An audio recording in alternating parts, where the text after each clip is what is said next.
Isso, esse dever cívico, essa coisa de cidadania, de patriotismo, é que falta a muita gente e a muitos povos, sabe? Parabéns, Vitor. Até que fui na universidade, eu tive que fazer palestra para poder, assim, mostrar como que nós poderíamos, assim, aproveitar do Brasil.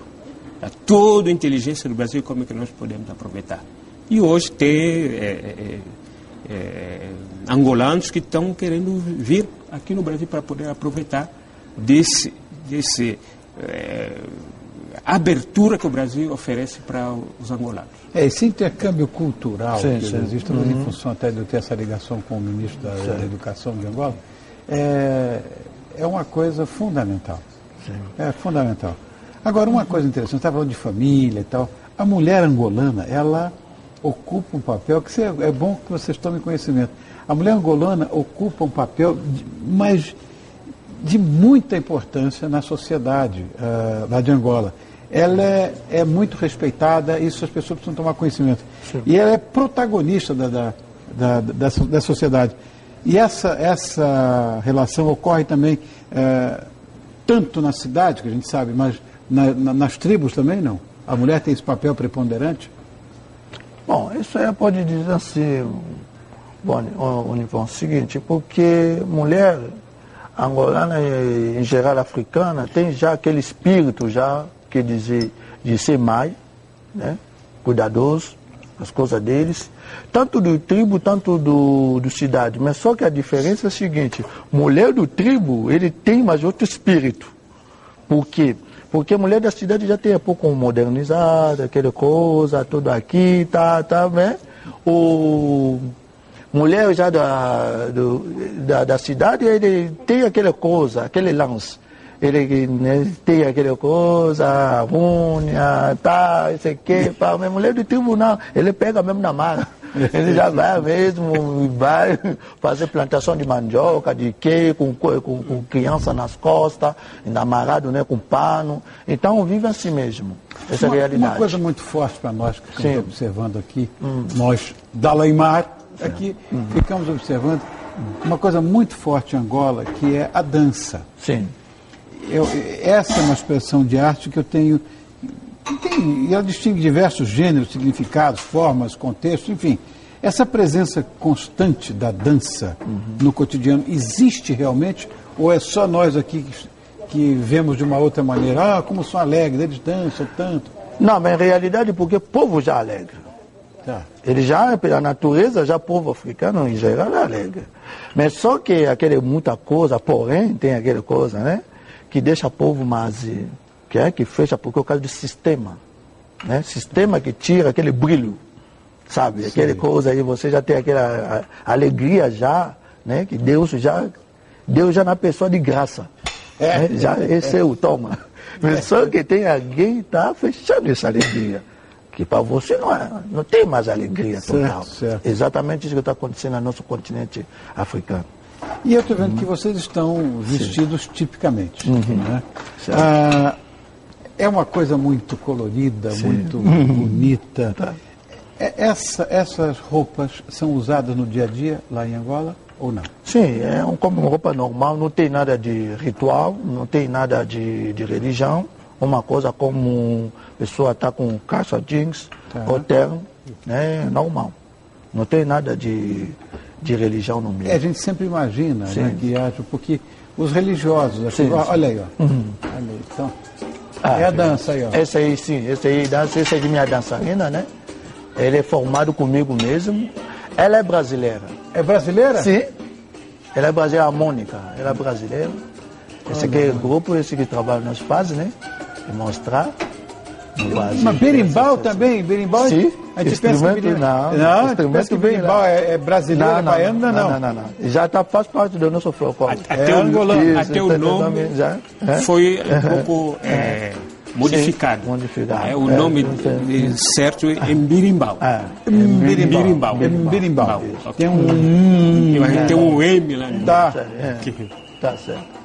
Bacana, é isso mesmo, nosso trabalho. Né? Agora, são usados naturalmente, porque as pessoas ligadas com as religiões afro-brasileiras, normalmente estão sempre muito coloridos, com aquelas roupas, okay, né? Não, mas eu vi, sabe, tem uma confusão um pouquinho aí, porque tanto tambor, né? Mesmo quando eu dou aula, eu vou dar uma palestra sobre cultura africana em geral, eu já explico, o tambor é comunicação. O atabaque? Atabaque como aqui, né? Quer dizer, nós Kingoma, né?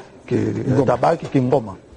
Então, Kingoma nós não usa ele para nada de ritual. Porque Kingoma na África, nós africanos se comunicava no outro tribo no lado, através do toque. Entendi. Porque ele, na verdade, é telefone. Cada toque significa uma coisa. Aí já a pessoa sabia que aquele lá, ou tem alguém chegou, uma visita, ou nasci 2 gêmeos. Também tem aquelas coisas que fazem, porque quando nasce Banazole, quer dizer, 2 gêmeos nascer, nós fazemos aquela festa. Essa aí é coisa nossa. Mas não tem nada a ver com religião, não tem também nada a ver, né? Uma coisa, a pessoa pode pensar, não, uma alegria mesmo do povo. Que os africanos choram no tambor, alegres no tambor, né? E dançam no tambor. Alguém também se morreu no tribo, a gente toca tambor e com ritmo e cantando Kwenda Kambote. Quer dizer, tá, né, falando para ir, né, ir bem, né, no caminho de Deus, e Deus se ilumina o seu caminho, para ir bem. Então, mas não é uma pessoa que está dançando pela alegria, uma dança de tristeza. É engraçado isso. É uma manifestação. A força dessa herança na América, da cultura africana. É uma coisa muito forte. Não para nós brasileiros, porque nós somos tudo mais ou menos misturado, enfim. Mas mesmo nos Estados Unidos, você vê, quando morre alguém, existe também isso, que é uma herança absolutamente africana. As pessoas vão cantando e dançando no funeral. Ok. Sim. Isso é uma herança absolutamente africana. Exatamente. Isso mesmo. Eles têm lá, nós não necessariamente, mas eles sim. Então, quer dizer, uma confusão que entra aí no meio, o pessoal fala assim, não, o toque tem que tocar na surumbá, não tem nada a ver. Porque qualquer pessoa pode pegar uma coisa, o jeito que ele quer fazer, então naquela forma que ele está utilizando. Mas não quer dizer que é cultura de outro lado, como na África, não. Então não tem nada a ver. Vitor, você é um estudioso das relações econômicas, políticas e sociais angolanas. Trabalhou em órgãos como a Afrobras. E no Brasil você abriu uma empresa de exportação e importação, como você falou agora, de produtos. Como é que estão as relações Brasil e Angola hoje? Como se o senhor não soubesse, mas tem que perguntar. Não, mas as relações são boas. Né? O fato de o Brasil ter uma representação do Banco do Brasil em Luanda, que pessoalmente fui, tem um amigo que está lá, que estudou conosco na USP, que está lá como representante do Banco do Brasil. Isso já demonstra que as relações são boas. E, ultimamente, na última viagem, foi lançada uma linha de crédito para Angola. Não tenho mais certeza se de 2 ou 3 bilhões de dólares a favor de Angola. Que o brasileiro não está conseguindo usar esse crédito por desconhecimento. Então, esse aí é uma situação que nós temos. De 2 lados, falta aproximação, falta informações. E nós estamos esperando assim que com o consulado aqui em São Paulo, que as coisas venham a melhorar. André, você foi o primeiro chefe de cozinha e conseguiu passar aqui atrás de mim, que você é tão espremido. Olha aqui, ele passou. Está magrinho. É verdade, ele cozinha mais come, André. Que coisa. Agora, vamos lá ver esse quiabinho aqui, como é que tá? Eu adoro isso aqui. Adoro. Franguinho com quiabo. Isso aqui tem um outro nome que o André deu, um nome sofisticadíssimo aqui. Como é que é o nome disso aqui, André? Dongo. Que é, mas quiabinho, coisa boa. Puxa vida, pode crer. Maravilha. Pode escrever, beleza? Beleza. Maravilha, Matu.